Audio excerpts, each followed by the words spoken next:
ഇപ്പോൾ NCERT നമ്മൾ പഠിച്ചിട്ടുള്ളതാണ്. നമ്മൾ ഏകദേശം 6ാം ക്ലാസ് മുതൽ 12ാം ക്ലാസ് വരെയുള്ള NCERT ടെക്സ്റ്റ് ബുക്കാണ് ഇതിൻ്റെ ഒരു ഫൗണ്ടേഷനായിട്ട് പറയപ്പെടുന്നത്.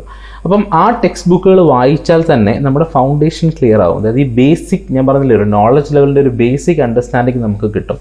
പിന്നെ ആ ബേസിക് അണ്ടർസ്റ്റാൻഡിങ്ങിലേക്ക് നമ്മൾ അഡ്വാൻസ് ലെവലിൽ ബിൽഡ് ചെയ്യുകയാണ് ചെയ്യുന്നത്. അപ്പോൾ അതിനുള്ള ഡിഫറെൻറ്റ് ബുക്സ് അവൈലബിൾ ആണ്. ഓരോ സബ്ജക്റ്റിനും. ഇപ്പോൾ പോളിറ്റിക്സ് ആണെങ്കിൽ നമ്മൾ റിലൈ ചെയ്യുന്നൊരു ടെക്സ്റ്റ് ബുക്കാണ് ലക്ഷ്മികാന്ത് എന്ന് പറഞ്ഞ ടെക്സ്റ്റ് ബുക്ക്. അപ്പോൾ അതേപോലെയുള്ള പല ടെക്സ്റ്റ് ബുക്കുകൾ, റെഫറൻസ് ബുക്കുകൾ നമുക്ക് ഈസിലി അവൈലബിൾ ആണ്. അപ്പം എന്താണ് ഫസ്റ്റ് വേണ്ടത്? ഈ ഫൗണ്ടേഷൻ സെറ്റ് ചെയ്യുക എന്നുള്ളതാണ്. ഫൗണ്ടേഷൻ സെറ്റ് ചെയ്യുമ്പോഴുള്ള ഗുണം എന്താണെന്ന് വെച്ച് കഴിഞ്ഞാൽ നിങ്ങൾക്ക് നോളജ് ബിൽഡ് ചെയ്ത് പോകാൻ വളരെ എളുപ്പമായിരിക്കും. ഇപ്പോൾ നമ്മളൊരു കൺസ്ട്രക്ഷൻ സൈറ്റിലേക്ക് ചെല്ലുകയാണെങ്കിൽ അവിടെ ആദ്യം അവർ ബിൽഡ് ചെയ്യുന്നത് ഫൗണ്ടേഷൻ ആയിരിക്കും. ഇപ്പോൾ ഫൗണ്ടേഷൻ സെറ്റ് അല്ല, അതായത് 10 നില കെട്ടിടം പണിയേണ്ട സ്ഥലത്ത് അതിൻ്റെ ഫൗണ്ടേഷൻ 2-3 നില കെട്ടിടത്തിന് വേണ്ടിയിട്ടുള്ളതാണെന്നുണ്ടെങ്കിൽ നമുക്ക് ഉറപ്പായിട്ടും അറിയാം അത് എന്തെങ്കിലും അത് തകർന്നു വീഴും, അല്ലേ?